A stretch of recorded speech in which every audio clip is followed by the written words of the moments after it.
नमस्ते,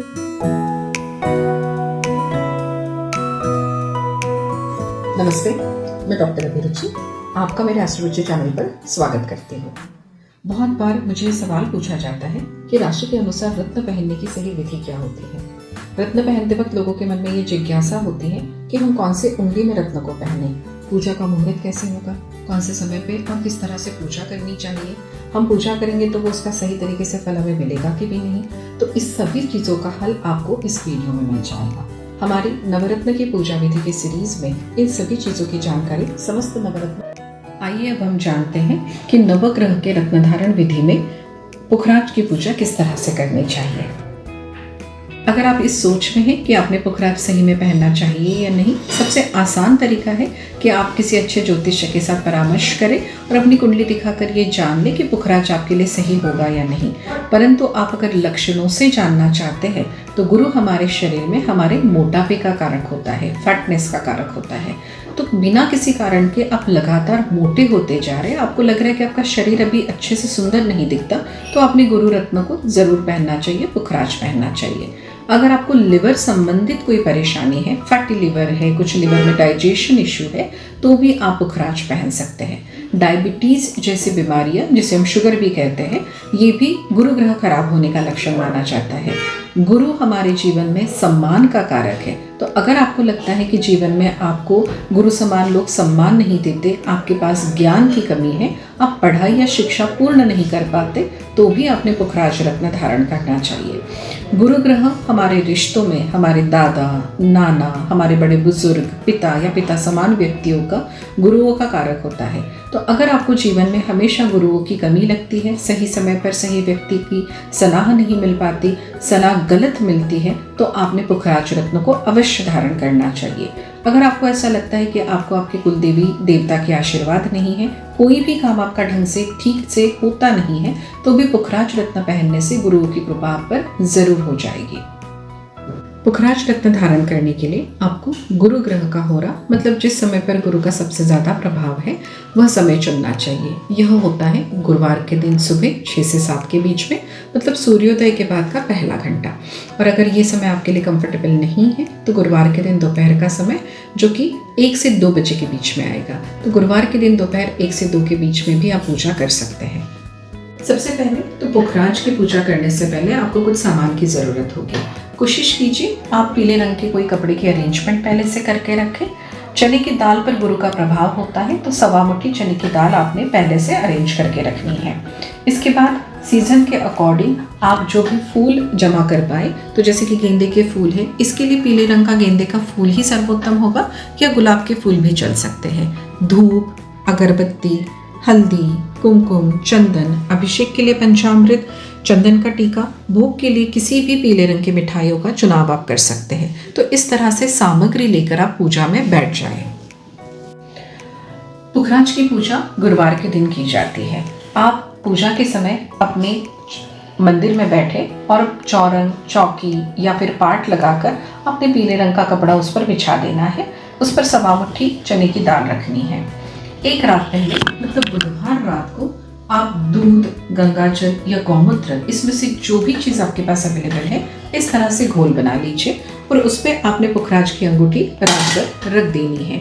अगर आप दोपहर का मुहूर्त चूज कर रहे हैं और आपके पास समय की कमी है, तो आप पूजा समय के 1 या 2 घंटे पहले भी इस तरह से अंगूठी पानी में डुबो के रख सकते हैं।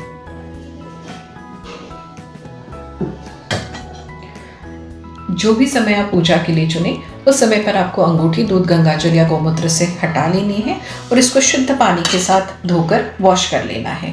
इस तरह से धोने के बाद आप इसको किसी सूखे कपड़े के साथ पोंछ लीजिए। पोंछने के बाद इसको अच्छे से साफ करके आप अपने सामने कोई प्लेट पहले से ही रख दें, वहाँ पे उस तामड़ में या फिर प्लेट में उसको आपको रखना है।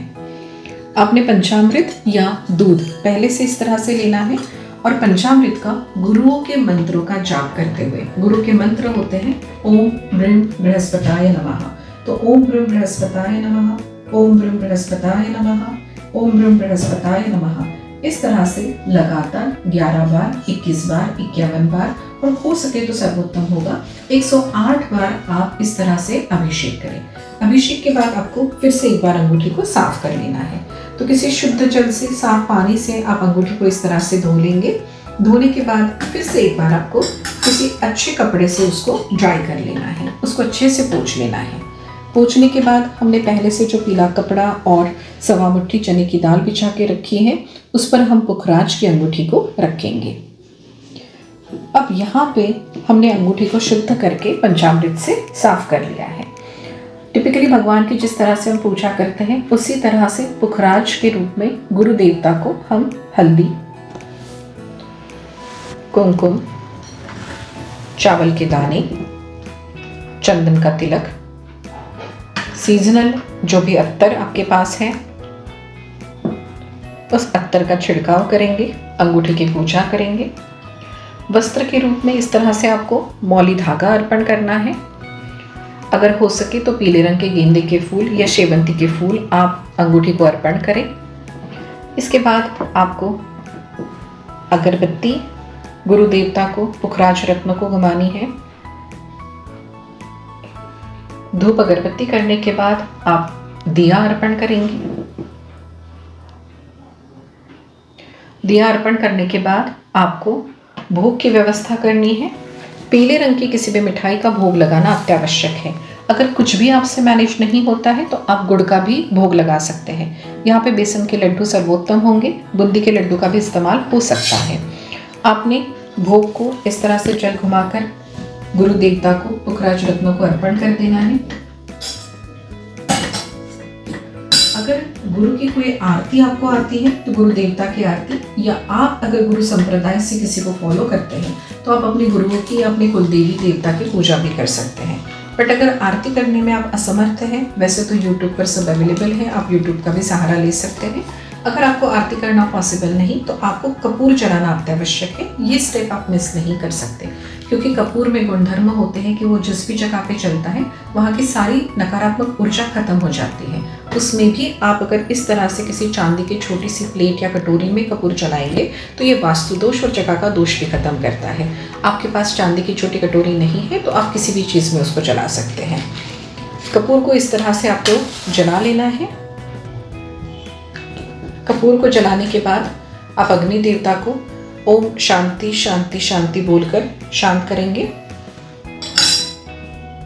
अंगूठी को आपको अर्पण करना है, धूप दिखाना है। अंगूठी को इस तरह से आप शुद्ध करेंगे। अगर आप चाहते हैं तो अंगूठी को इस तरह से 3 बार अग्नि के ऊपर से आप घुमा भी सकते हैं। यहाँ पे अपने पुखराज की अंगूठी अपने राइट हैंड के फर्स्ट फिंगर में पहनना है। मैंने ऑलरेडी मेरी पुखराज की अंगूठी पहनी हुई है। ये आपको दाहिनी हाथ की प्रथम उंगली में ही पहनना है। अगर आप पहनने के लिए कंफर्टेबल है तो आप इसको ब्रेसलेट फॉर्म में भी पहन सकते हैं या लॉकेट फॉर्म में भी पहन सकते हैं। यहाँ पे हमारा पुखराज का पूजा विधि समाप्त होता है। पुखराज पहनने के बाद ध्यान रखिए, आपको पूजा में इस्तेमाल किया गया कोई भी सामान अपने घर में नहीं रखना है।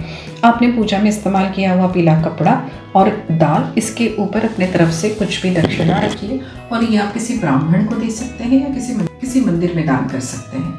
कोशिश कीजिएगा कि गुरु का दान आप किसी भिखारी को ना दें। इसको किसी गुरु या सम्माननीय व्यक्ति को ही आपने दान करना चाहिए, नहीं तो आप इसको सिंपली किसी मंदिर में छोड़ दीजिए। अगर पहली बार आप पुखराज पहन रहे हैं तो आपको पूरा विधि विधान से संपूर्ण रूप से स्टेप्स फॉलो करते हुए पूजा करनी चाहिए। बट अगर एक बार पुखराज पहन लिया है तो मैं आपको जानकारी दूंगी कि आने वाले 5 से 6 महीने के बाद लगातार अपने पुखराज को सिद्ध करना चाहिए, मतलब चार्ज करना चाहिए।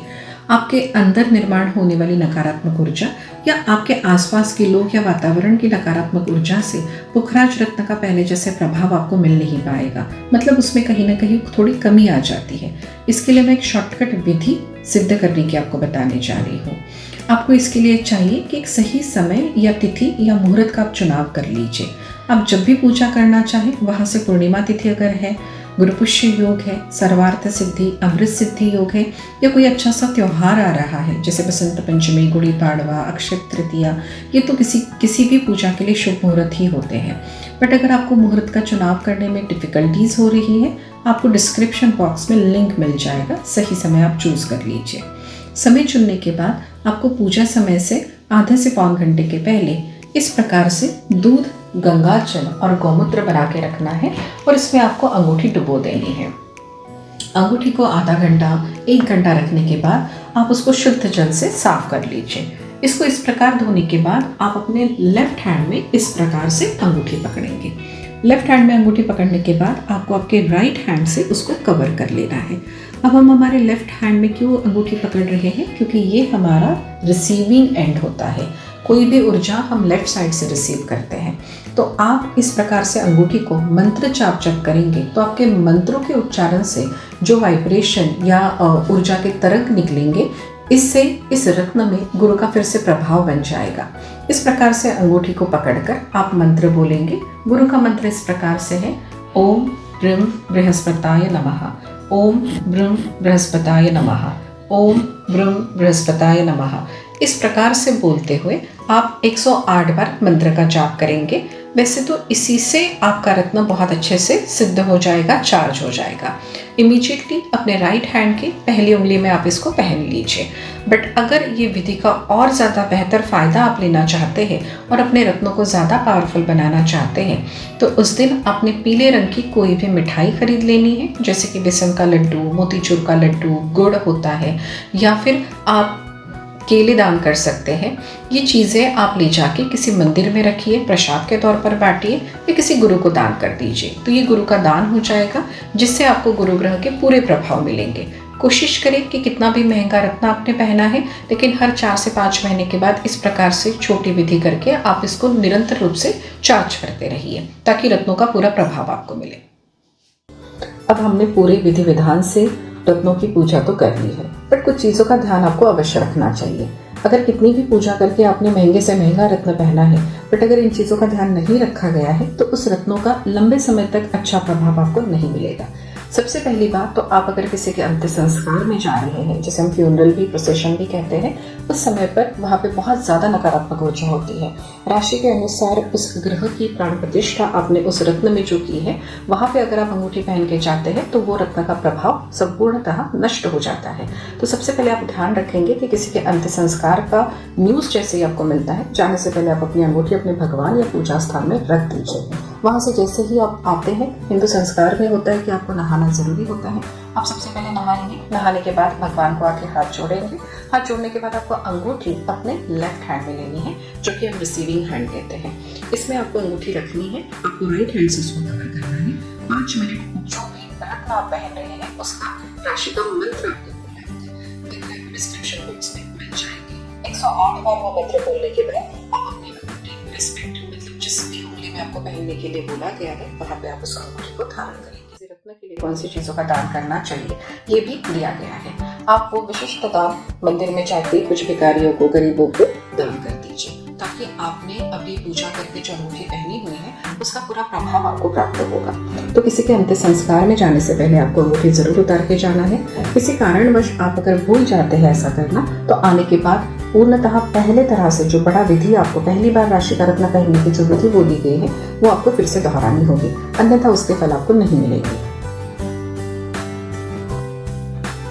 मैं आशा करती हूँ कि राशि का रत्न पहनने में मैंने दी हुई जानकारी आपके लिए बहुत लाभदायी होगी। पूजा करके आपने जो रत्न पहना है वो आपके जीवन में बड़े परिवर्तन लाएगा। आपके लिए जो भी चीज़ आप चाहते हैं, सुख सुविधा, संपन्नता, आर्थिक स्थिति, सभी में आपको लाभ हो। मैं कोशिश करूंगी कि आपके मन में अगर ऐसे बहुत अलग अलग सवाल है तो आप मुझे उसको कमेंट में लिख सकते हैं। मैं उस पर वो जानकारी वीडियो के रूप में देने की कोशिश करूंगी।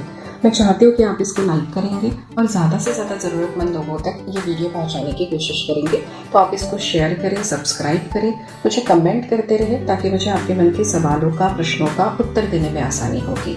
ठीक है, आपने अब तक का ये पूरा वीडियो देखा है, इसके लिए मैं डॉक्टर अभिरुचि, मेरे एस्ट्रोरुचि परिवार की ओर से आपको धन्यवाद देती हूँ। शुभम भवतु।